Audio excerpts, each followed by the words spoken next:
Burnout's a common problem in veterinary medicine. I think there's a lot of reasons that contribute to it, from finances to overwhelm to the complexity of what is supposed to be an easy small business, to the emotional neediness of not only the clients but the employees themselves, and lastly, veterinarians' inability for self-care.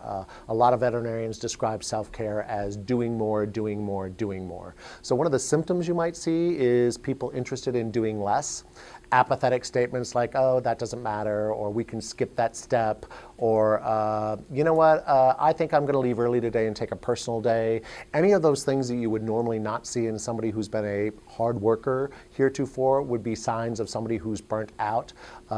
Somebody who isn't able to listen to the complaints of other people who are struggling. So when one of your nurses or technicians comes to a doctor and says, I'm completely overwhelmed, you've given me way too much to do, and normally they would be responsive to that, they might say something like, your problems are your own to manage. I've got work to do. I don't have time to manage you too. So you'll see a lot of snippiness coming out of them, a lot of withdrawal behaviors, and lack of compassion for things that they used to be normally compassionate about.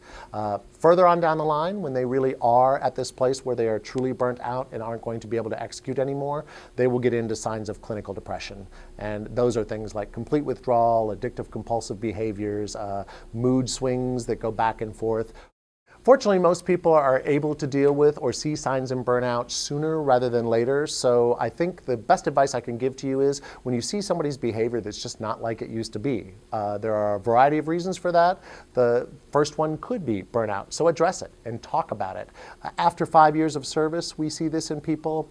After an intense building program in the hospital, so maybe you built a new building or you merged with another practice, or the old doc died, moved on, new boss came on board, and now associates are having to do things a completely different way. Those would also be things that would trigger burnout in people. Changing any kind of your infrastructure at a gross level creates that emotional response in folks. So barring those other things going on, if you see any of these signs, have a direct conversation with that person.